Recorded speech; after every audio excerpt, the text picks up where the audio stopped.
les frères journalistes de m'avoir accordé la parole. Et avant toute chose, je tiens d'abord à remercier tous nos frères bien-aimés de la parole qui sont disposés à nous suivre à ces moments. Moi, c'est votre frère, Dr Fulgence Bolongo, de l'Assemblée des Saints, 6 Avenue Révolution, numéro 1 bis, dans la ville de Mbandaka. Donc la ville de Mbandaka, c'est l'une des provinces de la République démocratique du Congo. Je suis devant vous seulement pour donner quelques précisions à des questions qui nous sont posées par certains de nos frères au sujet des lavages de pieds. Parce que c'est à peine que nous venons de célébrer le repas du Seigneur, ou soit la Sainte Seine, comme dit notre autre tradition, parce que dans Louis II, on ne parle pas de la Sainte Seine. Le langage courant, c'est le repas du Seigneur. Je loue d'abord le Seigneur parce que les frères n'auront pas de difficultés à nous comprendre, parce que nous sommes toujours faibles devant les Écritures saintes. Dans la communauté des assemblées des saints, nous sommes tous d'accord qu'il y a le repas du Seigneur physique comme ça et spirituel. Le spirituel, c'est lorsque nous écoutons la parole, nous célébrons déjà le repas du Seigneur. Mais le physique, qui est une recommandation que le Seigneur nous a recommandé, que faites ceci en mémoire de moi.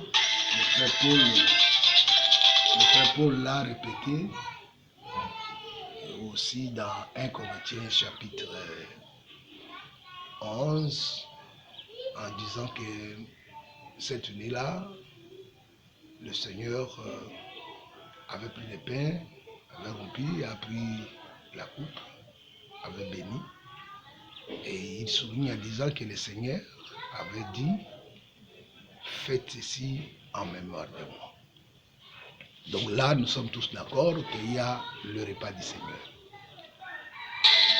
Mais ce que je vais souligner ce matin, c'est que les problèmes qui fait couler beaucoup de salive dans nos églises, c'est le problème de lavage des pieds.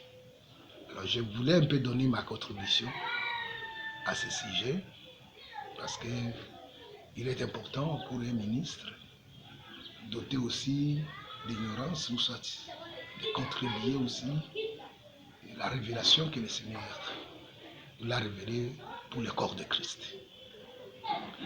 Vous savez, le lavage des pieds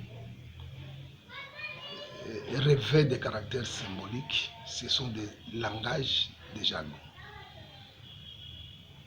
Dans la Bible, dans Jean chapitre 13, si vous le voulez bien, nous pouvons lire. Je prends Jean chapitre 13, le verset 3. Jésus, qui savait que le Père avait remis toutes choses entre ses mains, qu'il était venu du Père et qui se rendait à Dieu, se levant de table, ôta ses vêtements, prit un linge dont il se saignit.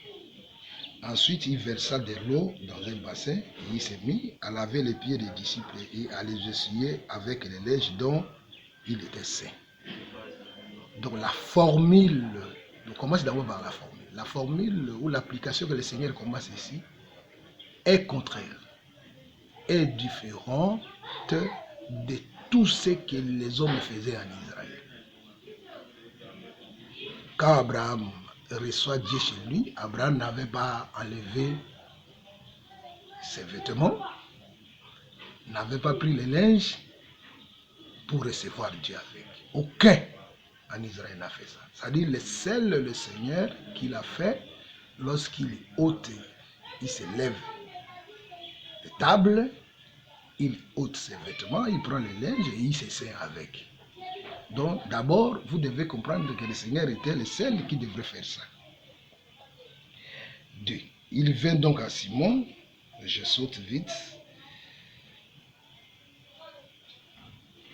Vous connaissez déjà la pensée. Je suis au verset 10. Jésus lui dit, celui qui est lavé n'a besoin que de se laver les pieds pour être entièrement pur, et vous êtes purs, mais non pas tous. Partant d'ici, nous voyons déjà comment il y a des pensées qui s'accrochent, qu'il fallait laver les pieds, parce que le Seigneur avait lavé les pieds des apôtres. Et il avait aussi dit aux apôtres que moi, les maîtres, je vous ai donné l'exemple, vous aussi, vous devez le faire. Mais si vous lisez les versets 10, nous dit que celui qui est lavé n'a besoin que de laver ses pieds pour être entièrement pur. Donc, scrupuleusement, si nous voulons respecter l'Écriture, nous devons faire les modèles que le Seigneur nous a montrés. On doit changer les vêtements. On prend les linges, on lave les pieds et on essuie avec. Et nous devons tenir aussi ce langage-là que celui qui est lavé n'a besoin de se laver que ses pieds pour être entièrement pur. Alors que cette nuit-là, à la manière des hommes, personne ne s'est lavé cette nuit-là. Il y avait seulement le lavage des pieds. Quand est-ce que alors ces apôtres-là étaient lavés le corps entier? Et il ne restait que de laver les pieds. Nous comprenons facilement que le lavage-là de tout le corps doit avoir une explication. L'explication ne peut être que celui de la parole de Dieu. Parce que le Seigneur l'a dit, vous êtes purs à cause de la parole que vous avez écoutée. Maintenant, je vais ramasser ce que nous avons toujours l'habitude de nous appuyer avec. Chez Abraham, parce que nous savons tous d'abord que le lavage des pieds, le Seigneur l'explique comme étant le geste d'accueil.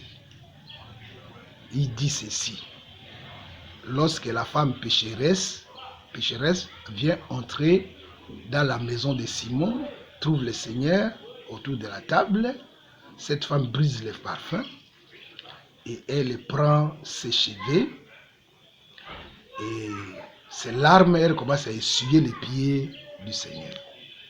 Simon, très mécontent de ce que cette femme-là faisait, alors le Seigneur qui lit les cœurs des hommes dit à Simon, Simon, je suis entré dans ta maison, mais tu ne m'as pas donné de l'eau pour que je me lave les pieds. Tu ne m'as pas lavé les pieds. Donc, partant de cette écriture, ça nous donne d'abord la base de comprendre que c'est le lavage des pieds, c'est un acte d'accueil. Alors que lorsque le Seigneur était entré dans la maison de Simon, Simon ne l'avait pas présenté l'eau pour qu'il se lave les pieds. Il était déjà à table. Et c'est cette femme-là qui vient entrer avec les parfums. Elle va briser les parfums. Et avec ses larmes, elle commence à essuyer les pieds du Seigneur. Le Seigneur dit que c'est cette femme-là qu'il a aimé beaucoup, qu'il a accueilli. Ici, selon le parler du Seigneur, le lavage des pieds n'est plus l'eau. Parce que c'est que la femme lavait les pieds du Seigneur était ses larmes. Donc nous devons comprendre ici que le Seigneur a salué ce que cette femme-là a fait. En essuyant ses pieds avec ses larmes. Donc elle n'avait pas pris le bassin. Elle n'avait pas mis l'eau. Vous voyez comment Dieu se déplace pour une autre chose. Là, ça nécessite aussi une explication. Parce que les larmes d'une personne ne peuvent pas essuyer les pieds de quelqu'un. Et les vêtements que cette femme s'est servi pour essuyer les pieds du Seigneur, c'était ses cheveux. C'était ses cheveux. Donc ici, on sort du vêtement physique, on prend maintenant les cheveux comme étant le vêtement et les larmes comme étant l'eau qui essuie les pieds du Seigneur. Et le Seigneur avoue ça, c'est l'acte de l'accueil. Voilà pourquoi nous devons faire beaucoup d'attention, parce que le Seigneur, quand il a fait cet acte-là, il a donné une autre coloration.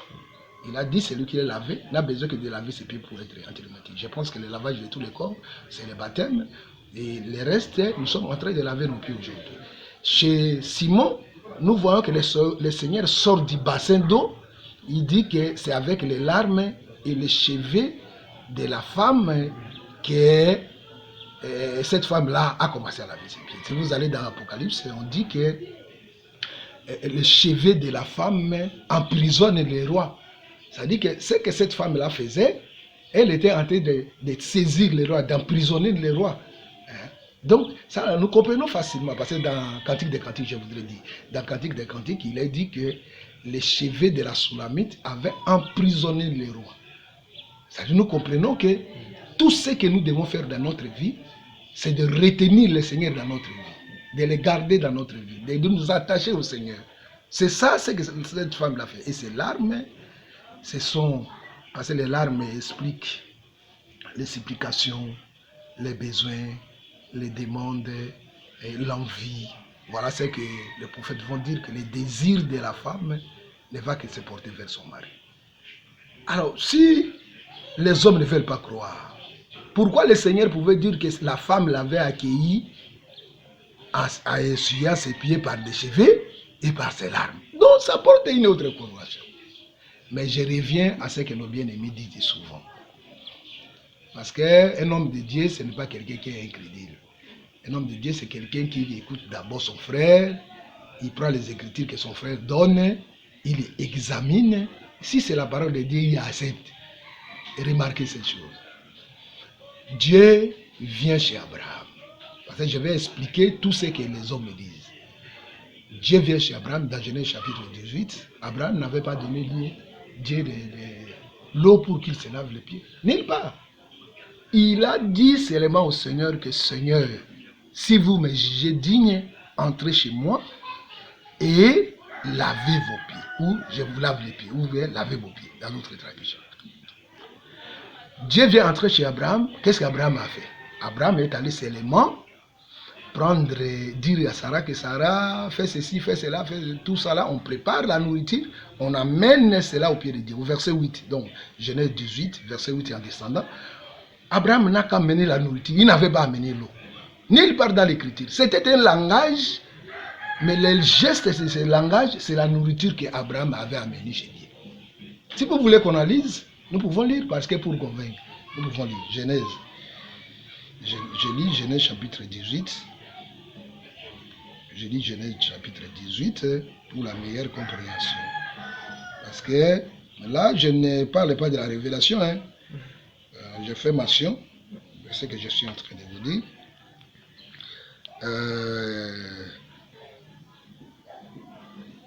Je suis au verset 3.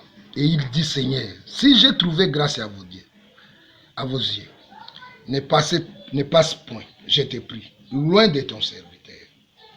Permettez qu'on apporte un peu d'eau pour vous laver les pieds et reposez-vous sous cet arbre. J'irai prendre un morceau de pain pour fortifier votre cœur. Le morceau de pain aussi, c'est un enseignement, c'est un pain rompu. Ça, vous connaissez, mais je vais un peu vite. Mais au verset 8, qu'est-ce qu'Abraham va faire? Il prit encore de la crème. Donc, verset 7. Et Abraham courut à son troupeau, prit un veau tendre et bon, et le donne à un serviteur qui se hâta de l'apprêter. Il prit encore de la crème et du lait avec le veau qu'on avait apprêté, et il le mit devant eux, et il s'éteint lui-même à leur côté. Ici, Abraham avait présenté l'eau. Tout ce que Abraham avait mené devant Dieu, c'était seulement la nourriture qu'il avait préparée. Dieu ne s'est pas lavé dans la maison d'Abraham. C'était un langage. Entrez chez moi, lavez vos pieds, comme vous n'apportez un peu d'eau que vous lavez les pieds. Et ce langage-là veut dire que je vais vous accueillir par la nourriture que je vais préparer. Si vous n'êtes pas d'accord, peut-être là, ça peut paraître fou. Il y a un autre témoignage, parce que vous savez que le témoignage de 1 et de 2, ce témoignage-là suffit. Alors, nous allons prendre 2 Samuel. 2 Samuel, chapitre 11. Chapitre 11 et le verset 8. Lorsque Uri est rappelé par David au palais pour chercher comment couvrir l'affaire de la grossesse que la femme d'Uri avait de la part de David. David, dans ses manœuvres, au verset 8, il dit, puis David dit à Uri, descends dans ta maison et lave tes pieds. David se limite là-bas. David n'a pas dit que rentre dans ta maison, mange et bois, couche avec ta femme. Non. David a dit seulement à Uri que Uri descend dans ta maison et lave ses pieds. C'est-à-dire ici, le lavage des pieds, c'est aussi le retour à la maison. C'est-à-dire quelqu'un qui était en voyage et qui doit retourner chez lui. Quand il retourne, c'est le lavage des pieds. Mais écoutez comment Uri explique le langage de David. Uri va expliquer le langage que David lui a dit. Uri répondit à David, je suis au verset 11.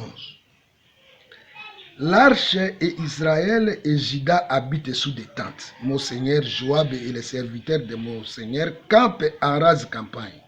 Et moi, j'entrerai dans ma maison pour manger et boire et pour coucher avec ma femme. Donc, pour Uri, quand on lui dit de retourner chez lui, laver ses pieds, cela veut dire il retourne pour manger et pour boire et pour coucher avec sa femme. Il ne le fera jamais.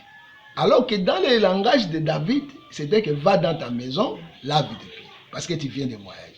Mais Uri comprend que il ne peut pas rentrer chez lui laver ses pieds. Autrement dit, manger et boire, coucher ou soit avec sa femme, c'est ça le lavage des pieds. Donc, tel qu'aujourd'hui, si un frère me recevait chez lui, selon le langage d'Uri et d'Abraham ici, il me donne la nourriture, donc il m'a lavé les pieds. Donc, c'est le lavage des pieds. Voilà pourquoi. Avant que Paul en parle dans 1 Timothée chapitre 5, de la veuve qui lave les pieds des saints, Paul a épuisé ça dans l'ombre. Il y avait d'abord une veuve dans l'ombre. Si cette veuve-là avait lavé les pieds des saints, des gens, ça nous permettra de comprendre que dans 1 Timothée chapitre 5, la veuve aussi en question doit laver les pieds des saints. La veuve dans l'ombre, c'est qui? C'est Abigail. Lorsque Nabal est mort, David envoie ses serviteurs pour aller la solliciter de devenir la femme de David. Elle se courbe, elle loue le Seigneur et elle dit aux serviteurs de David que je serai esclave, je vais laver vos pieds ou laver continuellement. Vous avez vu là où Abigail avait continué de laver les pieds des serviteurs de David? Non, c'était la femme du roi. Quand elle est devenue la femme du roi, est-ce qu'elle avait lavé les pieds des serviteurs de David? Non, c'était la manière dont elle voudrait dire que je vais vous accueillir, vous allez manger chez moi, vous allez boire chez moi. C'est-à-dire que c'est la manière qu'Abigail, c'est là où Paul a épuisé de comprendre qu'il y a une veuve dans l'ombre. Et la veuve aussi dans l'église doit laver les pieds des saints. Qu'est-ce que la veuve là peut faire en lavant les pieds des saints? Vous savez que la veuve que le frère Paul parle là a 60 ans. Donc, elle a déjà atteint quand même un âge. Quittant vers la vieillesse, elle a 60 ans. Maintenant, elle doit laver les pieds des saints. C'est-à-dire, elle va mettre des bassins et commencer à laver. Non! Si cela est la parole, aucune église des assemblées de saints, nous n'avons jamais vu qu'on a une veuve enrôlée qui lave les pieds des saints. On met les bassins dans sa porte, à l'église, dans le bureau du pasteur, pour qu'elle commence à laver les pieds des saints. Non. Cette femme enrôlée là, elle reçoit les honoraires. C'est-à-dire elle est payée par les ministères. Elle reçoit quelque chose. La religion sans tâche. Nul rite, c'est d'assister le veuve et les orphelins. Ces veuves enrôlées là reçoivent quelque chose. Maintenant, dans leur maison, les frères viennent là-bas.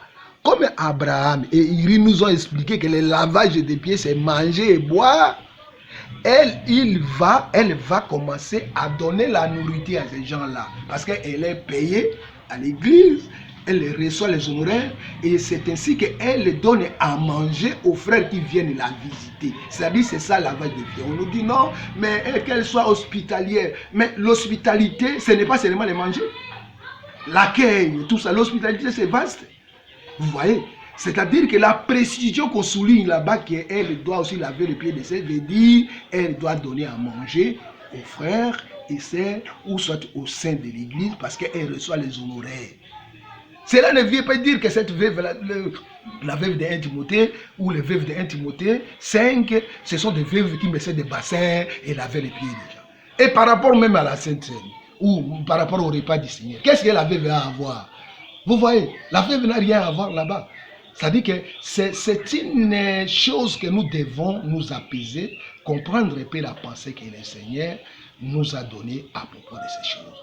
Voilà les démarches que nous avons entamées pour expliquer aux frères que le lavage des pieds signifie, par le Seigneur, c'était que laver les pieds, c'était un acte symbolique. Voilà pourquoi les frères Paul, connaissant cet enseignement que je vous parle ici, quand on lui pose la question en ce qui concerne le repas du Seigneur, le frère Paul n'a pas commencé par le lavage des pieds. Paul n'était pas ignorant. Ce n'est pas à dire que non, bon, le problème de Corinthe, ce n'était pas le lavage des pieds. Non! Paul devrait. Pourquoi Paul a commencé par la nuit? Est-ce que leur problème était la nuit? Non. Le Corinthe n'avait pas aussi problème de nuit, mais Paul commence par la nuit. Il dit que cette nuit-là que le Seigneur a été livré, c'est-à-dire qu'il commence par la nuit. Il n'a pas commencé par le pain, il commence d'abord par la nuit. Parce que ce repas a commencé par la nuit. Cette nuit-là que le Seigneur était livré, il a pris du pain. Donc Paul a sauté l'étape de lavage des pieds. Si cela était dans la pensée de l'enseignement de Paul, Paul allait le dire. Paul allait le dire que cette nuit-là, le Seigneur a fait ceci, il a fait cela. Mais si nous sommes fondés sur les fondements des apôtres et des prophètes, là où la Bible s'était, nous devons nous taire. Nous ne pouvons pas raisonner. Raisonner, c'est aller au-delà de ce qui est écrit. Ce sont des raisonnements. Vous raisonnez que non, bon, Corinthe n'avait pas de problème de lavage des pieds. Est-ce que les frères de Corinthe avaient un problème de la nuit? Non, ils célébraient la fête aussi, le repas du Seigneur aussi la nuit. Mais Paul a commencé par la nuit et il a sauté l'étape de lavage des pieds parce qu'il connaissait l'enseignement sur le lavage des pieds. Et directement, il est entré directement dans le pain rompu et le vin et il est parti là-bas. Donc Paul n'était pas ignorant de ces choses. Mais si nous croyons que c'est Paul qui est la lumière des nations, c'est les frères Paul là qui nous ont enseigné que les femmes se taisent là aux assemblées des sectes. Et que nous, aujourd'hui, nous prêchons cela. Paul est la lumière qui nous est parvenue. C'est lui qui a fait de Pierre l'apôtre des circoncis, a fait de Paul l'apôtre des circoncis. Nous croyons que l'imposition des mains, nous l'avons aussi par Paul. L'enlèvement, nous l'avons aussi par Paul. Mais croyons aussi que ce que Paul n'a pas fait là, n'a pas dit là, nous ne pouvons pas ajouter nos pensées pour dire tout ça. Ça, c'est aller au-delà de ce qui est écrit. Voilà ce que je voudrais un peu contribuer, donner ma contribution aux frères qui sont en train de nous suivre à ce moment. Je suis votre frère. Vos réactions sont entendues, mais que cela soit dans l'amour. Les injures sont les œuvres du malin. Vous savez que lorsque l'archange Michel et Satan discutaient le corps de Moïse, celui qui portait les jugements injuriés, c'était le diable.